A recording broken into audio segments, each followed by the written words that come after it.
Hey, good morning, everyone. Good Morning, morning. ma'am. Morning, ma'am. Okay, Morning, this ma'am. Good Morning, morning, ma'am. teacher. morning. This discussion is now recorded. So we will be discussing the Unit 3, PNP Ethical Doctrine. Naki-off lang sa inyong microphone ha. Ang camera lang ang on. Okay? So this chapter presents the ethical doctrine of the Philippine National Police. Wait, naka-on akong cam? Wala. Wait, on akong camera. Okay. So this chapter class presents the ethical doctrine of the Philippine National Police. So the ethical doctrine was called from the PNP Code of Professional Conduct and Ethical Standards or COPSES. So kining ethical doctrine class ay para siyang moral compass or guide na nagsasabi kung paano dapat kumilos ang mga police officers sa kanilang trabaho. Na-discuss na ko ni? Wala pa no? Wala pa, ma'am. Wala pa, okay. Am I audible? Audible ko, clear ako ang voice diha sa inyo ha. Yes, Yes, Yes, ma'am. ma'am. ma'am. Okay.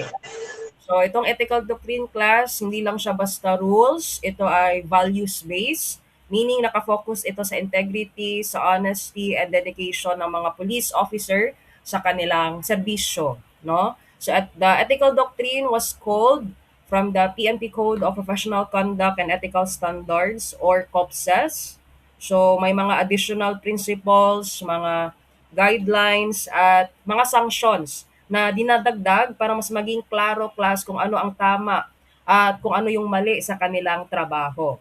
So, this ethical doctrine is geared toward internalization. So it means hindi lang basta alam ng mga police officers yung rules, no? So dapat maramdaman at ma-practice nila or isa sa puso nila kung ano yung makatarungan na actions at responsibility nila as a police officer. So for example, um, kung ang isa ka police officer class, nakakita siya ng kaibigan niya na gumagawa ng crime, no? So kung na-internalize niya ang ethical doctrine, pipiliin niya kung ano yung tama, no? I-report niya yung crime na ginawa ng kaibigan niya, no? So kasi alam niya na ito yung tama, ito yung naka-base sa ethical doctrine ng mga police officers, no? Sa ethical doctrine class is more than just a manual. Hindi lang ito basta manual lang. It's all about character building at ethical professionalism ng mga police officers. Nasabtan, kaya dili ta mo makita dili sa slide. Okay ta? Yes, ma'am. Yes, Um, ma'am. react, send a reaction, thumbs up, diha as a boss. Ayun. Para kabalo kung naminaw mo. Ayun. React ta. Sige, so, ano to? Okay. So, dito tayo sa police officers creed and stands on basic issues. So, the PNP core values, so ang mga PNP core values class, ito yung fundamental moral principles na dapat sundin ng mga each member of the PNP, no? So, para maging ethical at professional sila sa kanilang trabaho. So, first, we have the love of God. So, syempre, love of God, dapat na they believe in God or dapat may takot sila sa Diyos para dili sila mag-commit og mga illegal activities, no? So, dapat i-internalize na nila ang ilahang core values. Number one is the love of God. Mao jud ang pinaka number one. Second is respect for authority. So dito, ang officer dapat daw ay may respeto sa mga high-ranking officials or nasa high-ranking position class or sa mga umiiral na batas at mga leadership dihaa. So that is respect for authority. Third is selfless love and service for people. So syempre, number one ang public service, no? dapat ang PNP ay public servant class, kaya dapat laging may authority or dapat laging may priority and safety and also welfare ng community. Priority dyan na nila class. And number 4 is the sanctity of marriage and family life. So dito naman class, sanctity of marriage and family life, dapat ang isa ka police officer class is nare-respeto niya yung pamilya niya bilang isang basic unit of the society. Dapat responsible siya sa iyang personal life, no? Dapat hindi siya pabaya sa iyang pamilya dahil sa trabaho niya. And number 1 dapat si police officer dili mga bit class, no? Dapat ingana. Pero karon napot lang kung ma-apply pa ba ni siya. Let's see, no? Pero some of the police officers naman is naa gihapon, tag-isa-isa gihapon. Naminaw mo? Yes, ma'am. Yes, Yes, ma'am. ma'am. Very good, very good. So 2, 4, 5. So fifth is responsible dominion and stewardship over material things. So syempre, ito yung pagiging maingat at dapat responsable ang mga police officers sa mga resources ng kung ano yung nasa unit nila, kung ano yung nasa organization nila, like the computers, mga automobile patrol, kana dapat maayos yung paggamit nila dyan. Kasi hindi yan, galing yan sa tax ng mga tao. No? Dapat hindi ina-abuse ang government vehicle or equipment para sa personal errands nila or para sa personal advantage nila class. Hindi pwede class na magsabi yung police officer na, "Ma'am, baka pwede ko gamitin yung automobile patrol natin or um, yung motor, no? Para maka-attend ako sa graduation ng anak ko." Bawal yun class, no? Dapat kasi yung government vehicle na yan is para lang yan sa trabaho nila. Hindi yan para sa personal errands nila or sa personal advantage nila. And lastly, the truthfulness.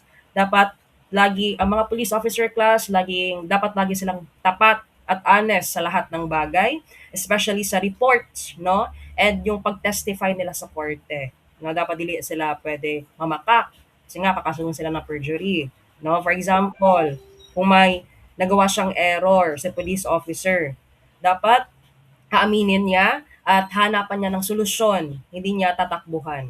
Sabtan, Yes, ma'am. Ma'am. Yes, ma'am. a thumbs up. Yes, ma'am. Okay. Yes po, ma'am. So next, we have PNP stand on basic issues. So the deployment and employment of PNP personnel class require the organization and its members to bear their stand on the following basic issues. So first, we have the PNP image. Itong PNP image class, it impact sa moral at spirit de corps. Pag sinabi natin spirit de corps, ito yung team spirit or sense of unity sa organization. So kapag maganda ang image ng PNP sa public class, sa mga tao, mas mataas ang pride at motivation ng mga police officers. Kung negative naman yung image nila, maapektuhan yung moral nila, no? They will feel low moral, no? So, pag low moral sila, it can lead to low motivation and internal conflicts. So that is PNP image. It affects the spirit de corps, the moral and welfare of the PNP member and their sense of pride sa kanilang organization. And number 2, the career management. When we say career management class, it is the key to professionalism. No? So key to professionalism. So the proper implementation of the PNP's career management will significantly enhance the personnel professionalism. So, ang career management class, in short, ito yung roadmap or plano para sa mga professional growth ng isang police officer, no? So, importante ito class, itong career management dahil ito ang foundation ng professionalism sa trabaho ng mga police officer. So, ang goal ng career management class ay i-develop ang officers para maging highly skilled at competent sila sa trabaho nila, no? So included daw dito is procurement. So pag sinabi nating procurement class, ito yung pagpili ng mga qualified police officers na may tamang skills at moral values bago sila makapasok sa PNP organization. Kaya ngayon daw mas mainam or dapat high standard daw sila ngayon class when it comes to recruitment process, no? Bago lang siya gi-post ay bago lang siya gi-news sa Napolcom na sa ilaha daw sa pag-start daw sa recruitment process this year or sa mga musunod na year like kay dapat daw ilaha daw dapat high standard daw ang ilahang pagpili sa ilahang mga police officers, no? So that is procurement. So sa training naman dapat daw continuous yung learning para maging effective and ethical ang performance ng mga police officers. For example, nagkakaroon sila ng mga firearms training, mga investigation workshops, mga leadership and seminars. So that is training.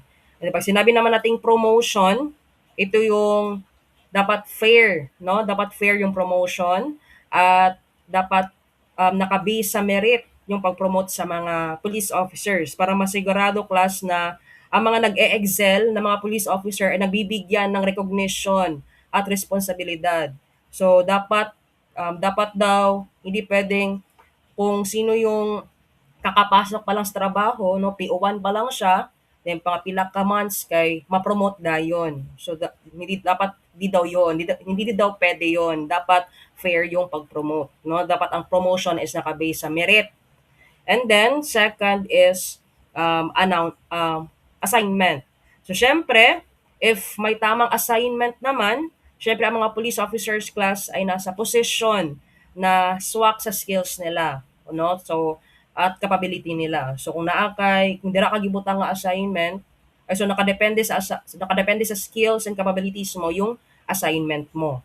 And then ang placement naman, so ito na yung pag-deploy sa iyo no sa mga community or sa each barangay. So that is placement. And then awards naman, ito yung pagbibigay ng recognition for exceptional performances ng pagtrabaho or ng pagserbisyo mo. So it can motivate officers to do better. Kaya meron tayong mga awards na binibigay sa mga police officer na may maayos na serbisyo.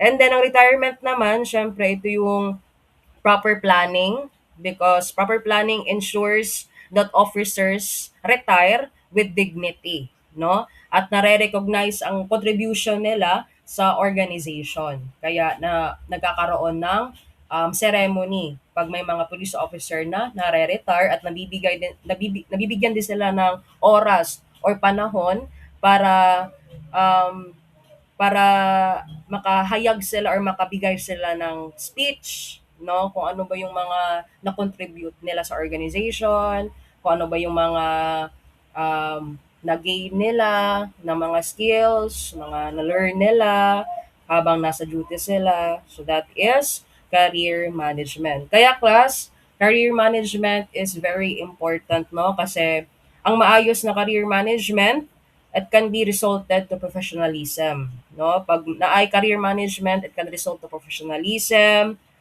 competent ang mga police officers, and syempre ethical sila, no? And then kapag meron itong sistema na to, merong career management sa PNP class, so ma-prevent ang corruption, no? Ma-prevent ang corruption kung naay career management.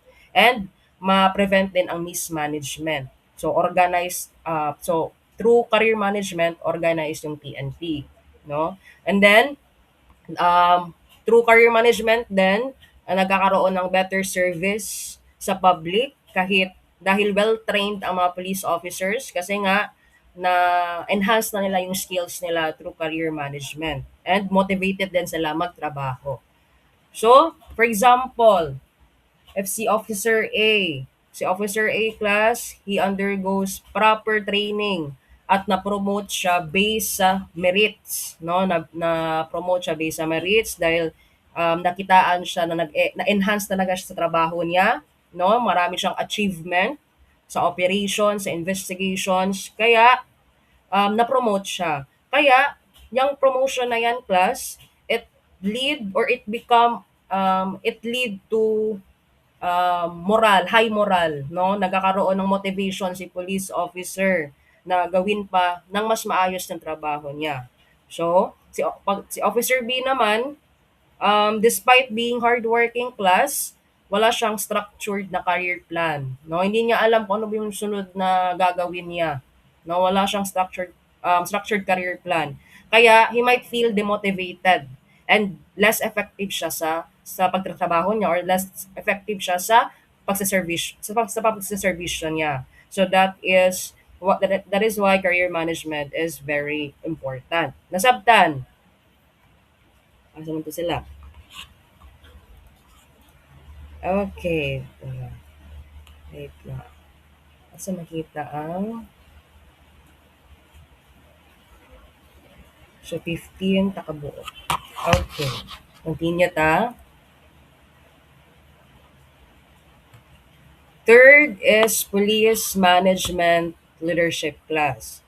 So, ito namang police management leadership, the effectiveness of law enforcement is reflective of the managerial capabilities. So, kung competent at maayos si leader class, maayos din ang performance ng buong organization, 'di ba?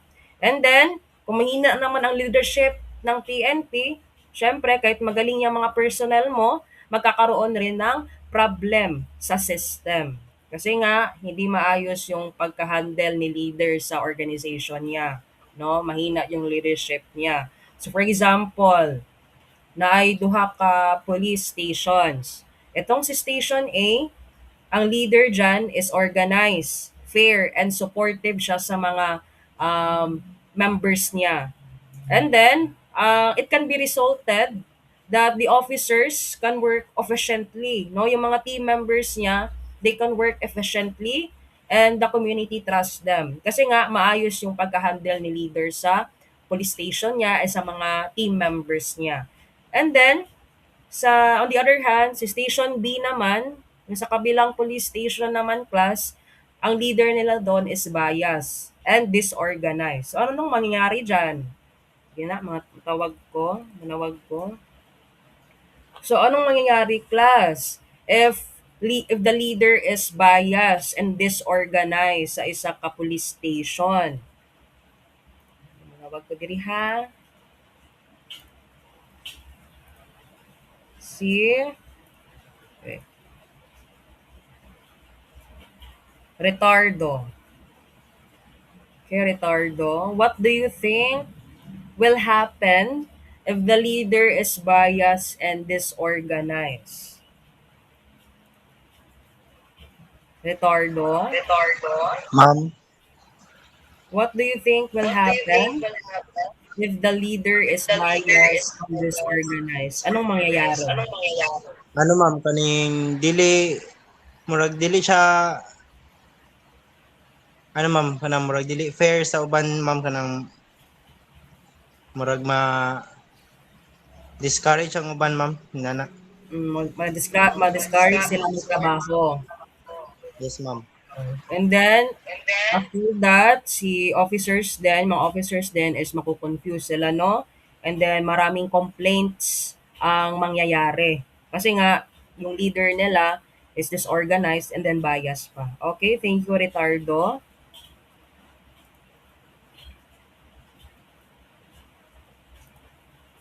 So that is police management leadership class. It is reflective of the managerial capabilities and competent ng isang leader.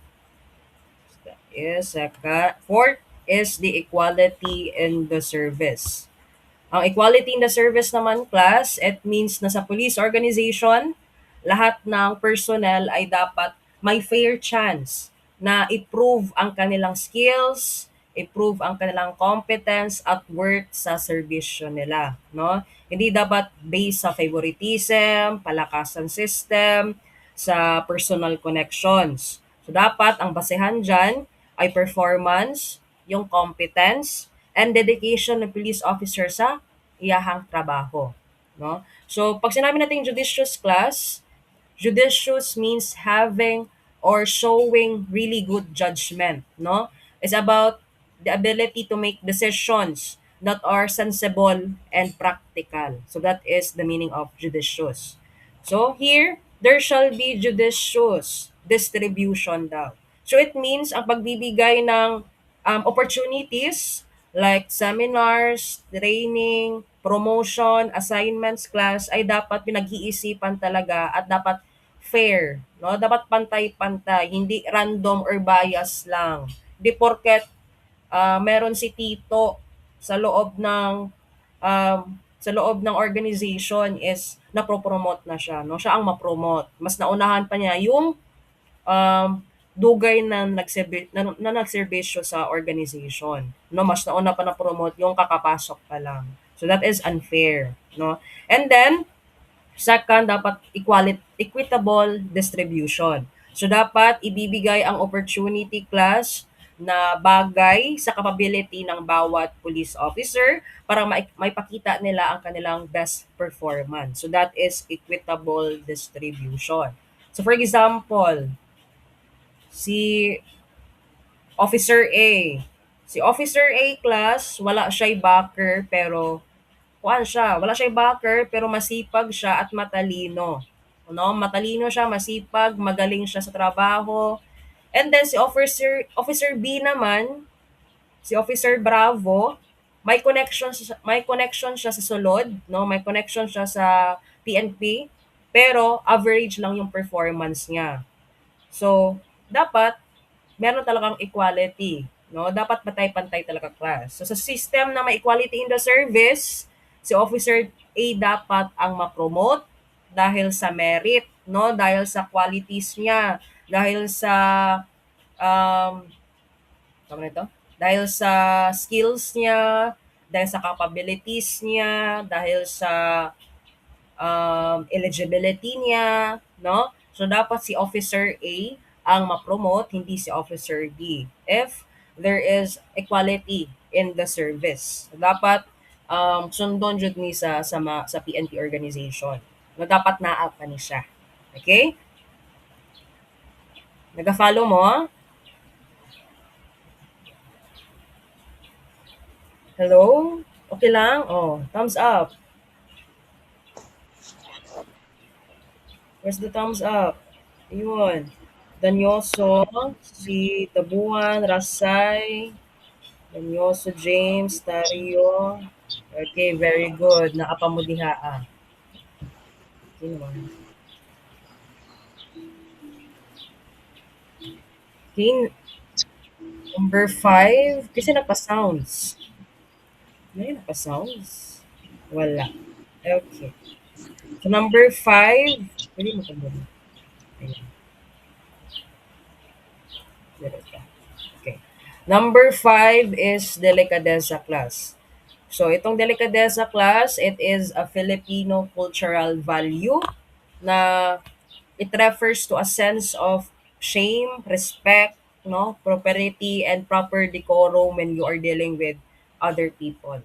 No, that is delicadeza. In short, it is an internal sense of shame and honor that dictates what should and should not be done. No, even when no one is watching.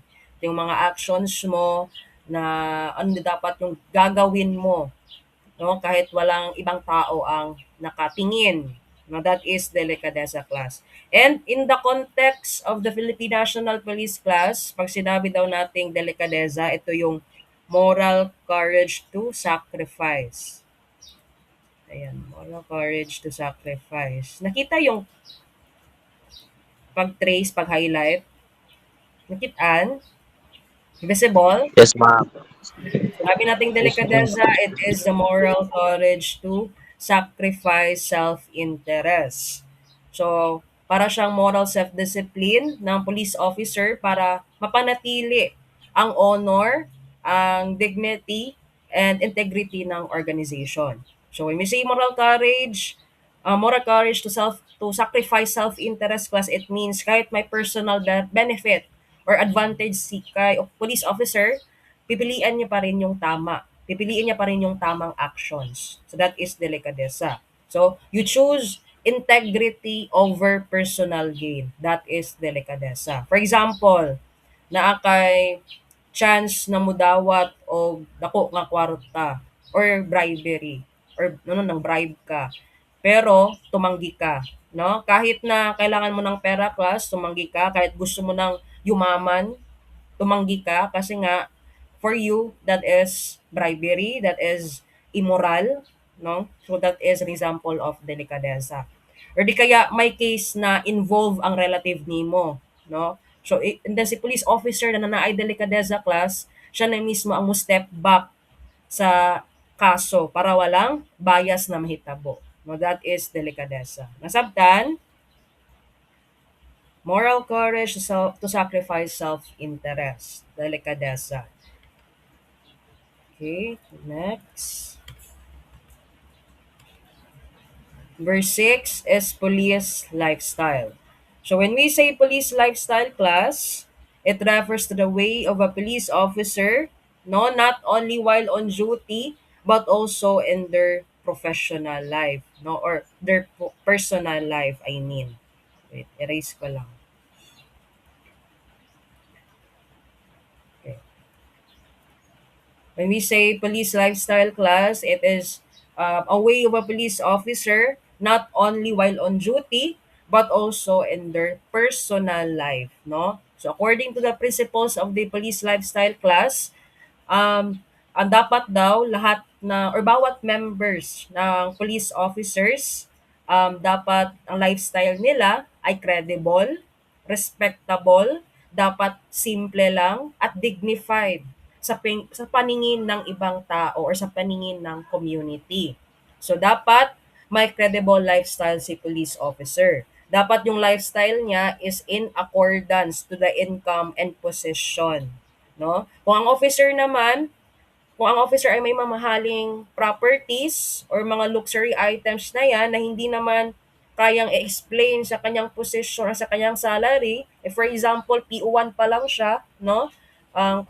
Kakatapos niya pa lang ng training and then meron na siyang, meron na siyang Ferrari car or di kaya sa tutong sapatos na mahalon. So, murag katingalahan siya. So, and so nagkakaroon ng suspicion ng corruption sa kapitbahay or sa ibang tao. And then, si police officer dapat may respectable image class, no? Ang personal conduct ng police ay dapat kagalang-galang, no? Kahit off duty siya, dapat kagalang-galang ka. Dapat hindi ka involved sa mga public scandals, no? Hindi ka dapat naglalasing, no? Hindi ka dapat pumupunta sa mga illegal gambling or hindi ka nagko-commit ng mga illegal activities, no? Or hindi ka nagwawala sa public places, hindi ka nagbubugbog sa pamilya mo.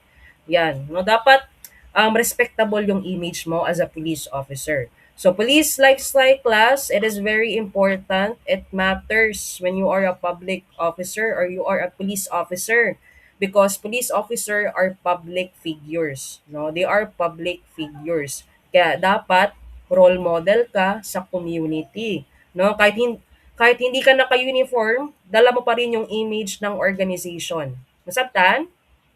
No, kahit hindi ka naka-uniform, dala mo pa rin yung image ng organization. Kapag maayos ang lifestyle ng isang police officer, tumataas yung public trust, no? Kagalang-galang si police officer. Nagiging role model ang officer na yan and mas credible siya sa law enforcement. So that is police lifestyle. So next, we have setting example. So setting example class, so in police organization, hindi enough na marunong ka lang magbigay ng orders. No? Sige lang kagsugo. Dapat, if you're a police officer class, you need to be a role model sa imong actions, no? Especially sa imong actions. Dapat consistent ka sa values. Dapat professional ka. No? Professional ka sa behavior mo. And because in law enforcement class, leadership is influenced through example, hindi lang sa authority mo. no? Hindi enough yung authority, hindi enough yung position mo. Dapat you are setting a good example sa ibang tao, no? Kung ang leader, for example, ang leader disiplinado siya, no, honest siya, respectful siya, there is a chance class nagagayahin siya ng mga members niya, no? Ay, maayo maayo mo trabaho si ma'am, maayo disiplinado kay si Police Lieutenant Dalisay, no? Sundon ako siya kay maayo siyang tao, no? Kagalang-galang siya, naa siya'y integrity. So, there's a chance na gagayahin siya ng mga subordinates niya. Pero kung ang leader naman is abusive, no? Corrupt siya, irresponsible siya, nagiging normalize ang maling behavior. Ingon din moingon din ang mga PO1 diha nga, ay si police lieutenant mga gani, no? Na ay mga hidden agenda diha kita pod, no? Bato pod nato ni. Kana. So hindi lang din leaders class ang role model. Kahit ikaw as a junior officer, kahit nasa lower rank ka pa lang, pwede kang maging example, no? Pwede kang maging example sa mga sa mga sa mga supervisors mo, no? By showing integrity, by being professional, by showing professionalism, no? Minsan pa nga class, ang good example ng subordinates ang nag-e-inspire ng mga superior na mas galingan nila sa trabaho nila, no? Kasi parang ano yan sa kanila, parang sasabihin nila or mindset nila na ay maayo mo trabaho si PO1 Danisay, dapat sundin ko din yung pagkadisiplinado niya, yung kagalingan niya sa trabaho, um, yung pagiging maayos na pulis, no? So hindi lang ito applicable sa mga superior. Applicable din ito sa mga junior officers. So that is setting example. Are you following? Okay. Yes, ma'am. Perez, Lomontod, Enriquez. Very Yes, good. ma'am. Yes, ma'am.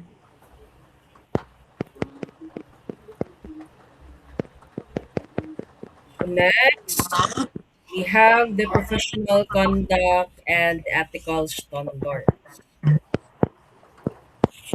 Tayo. So, standard of police professionalism. Paki-off ako ng mic. Ano to? Si Dabuan. Please ko Dabuan. Thank you so much. Standard of police professionalism. PNP members shall perform their duties with integrity, intelligence, and competence in the application of specialized skills and technical knowledge with excellence and expertise. So, standard of police professionalism class, it means that every member of the Philippine National Police must perform their duties with integrity, intelligence, with competence, no? Gamit ang kanilang specialized skills at technical knowledge with excellence and expertise nila. So, professionalism class, it very important, no? It matters. Kasi kapag professional ang isa ka police officer class, tumataas yung public trust, no? And mas efficient ang law enforcement and mas fair ang justice system. So kapag hindi naman professional, hindi naman naging professional or hindi na naman nagpapakita ng professionalism si police officer, nagkakaroon ng abuse of power, no? Na aabusuhin niya yung authority niya, yung power niya, no, wrongful arrest or magbuhat siya og mga inappropriate actions or loss of credibility. So police professionalism class, this is very important because it is not about doing your job properly or correctly, but it is also showing ethically, no, ethical and with excellence. So that is police professionalism. Okay. So number one, we have the commitment to democracy. So when we say commitment to the democracy class, it is the first professional conduct of DPNP na palagi nilang dapat ina-uphold ang Constitution. So, di ba, pag sinabi nating constitution, ito yung fundamental law. Dito nakabase ang mga batas, mga ordinances na ginagawa ng ating gobyerno. So, ang police class, hindi sila boss, no? Hindi sila yung boss ng mga tao. Sila yung mga servants of the people, no? Under the democratic system. Kaya ang loyalty dapat nila is nasa constitution, nasa nasa mga batas o naa sa mga tao, no? Not sa personal interest or sa iisang tao lamang. So when we say commitment to democracy, no, commitment to democratic way of life, dapat irerespeto ng mga police officer ang human rights ng mga tao, no, ang rule of law, ang freedom of speech ng bawat isa, ang equality, no? Hindi sila pwedeng maging abusado or hindi sila pwedeng maging authoritarian kahit na may power sila, no? Kahit na may authority sila. Kasi sabi ko nga, 'di ba, not all legal is ethical. No, nakadepende 'yan sa kung ano yung actions mo, kung ano ka makipagtungo sa ibang tao. So, that's the end of our discussion for today. May natutunan ba? Nakakasabay ba? Yes, Yes, ma'am. ma'am. Yes, ma'am. Don't, wag mo nang mag-out. Wait. Dismiss. Kaya mag-attendance ko, please. Stop sharing. Please open your camera dyan.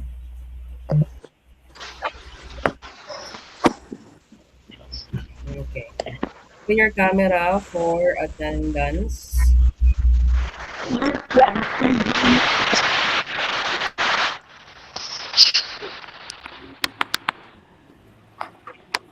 Wala ulan na, ma'am. Ay, sige, ilan gapon.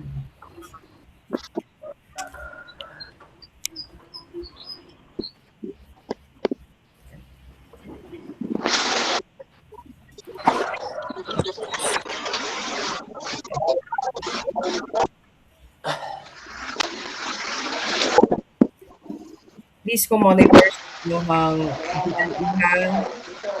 We'll be posting activities after this.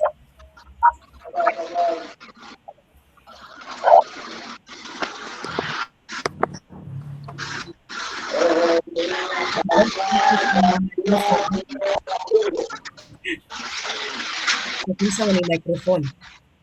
Daguhoy. Daguhoy, microphone. Mic. Present, ma'am. Mic mo. Present. Mic sa di mo. I-off ang mic. Kanya na mag-present. Dagoy, ma'am. Present. Excited yard. Sige. Abuso. Nasi Abuso. Wala, ma'am. Absent. Alyoso. Wala, ma'am. Wala. Aksay. Wala. Wala, Wala. ma'am. Bamboa. Wala. Wala. Basalo.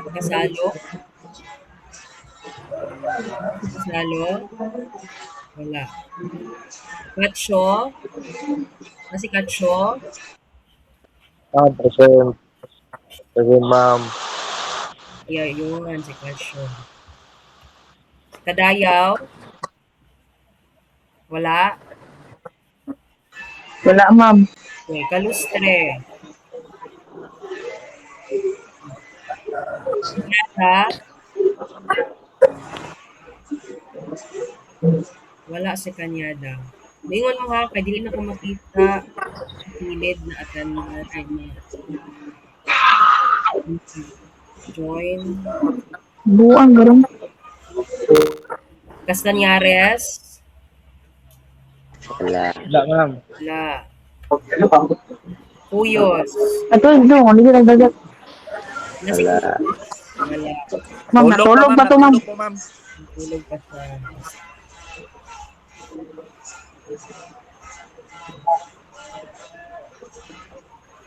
Kastanyari. Ako, ma'am, ha? Kastanyari. Wala, ma'am. Wala. Wala. Wala, ma'am. Hindi ko Wala. Yos, wala. Hidabuan na ang Ako, ma'am.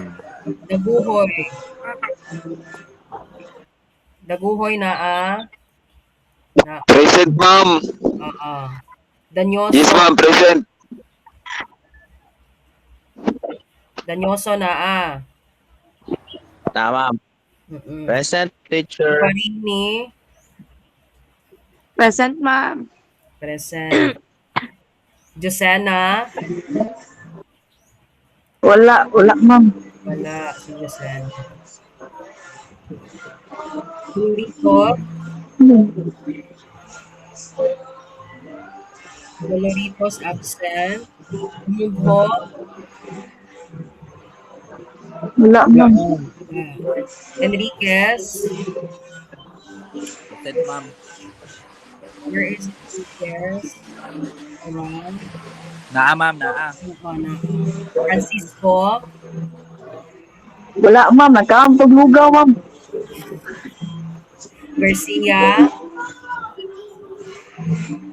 Garcia, wala. Engito, Wala, ma'am. Engito Noniel, Wala, ma'am. wala. Lumontlod, Ma'am, present po. absent Lumontlod. Laidan, nasi Laidan? Wala. Present po, ma'am. Present. Present po, ma'am. Tanawa ko sa nanawong. Open cam.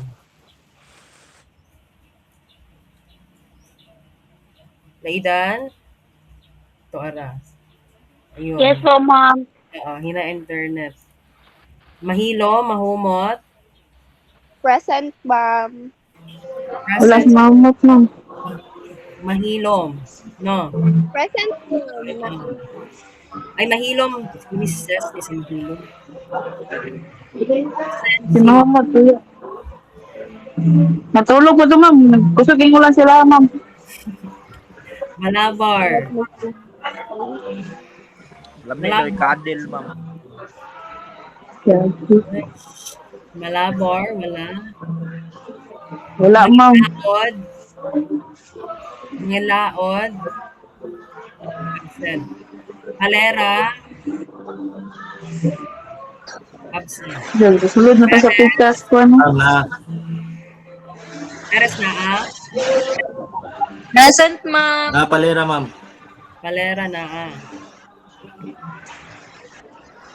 Si Piamonte, Rabe. Ma'am, Rabi. Ma'am. Yamonte, ma'am. Wala. Si Rabe na Ito na si Rabe. Naa ako, ma'am. Rasay, Ricardo, si Rasay. Present, ma'am. Disconnect. Ricardo. Disconnect Na-disconnect. si Ricardo, ma'am. Disconnect, Yes, ma'am. Sarsona, Silab. Ma'am, sila bang present lang sila? Present Wala, Silab. Sarsuna, ma'am. Sarsona na Wala, Sarsuna, ma'am. Wala na? Sarsona? Off sa microphone. Ma'am, wala yung nagtawag, ma'am. Tarayaw, ma'am. Paki-off sa microphone. Silab, wala, no? Ma'am, sila, ma'am. Present sila, ma'am. Present Silab. Si Tariao, present. Ma'am, yes, ma'am. Valparaiso, absent. Wala. Yes, ma'am. Villamayor na Wala, ma'am. Okay, thank you so much, class. Bye-bye. Bye, ma'am. Safe.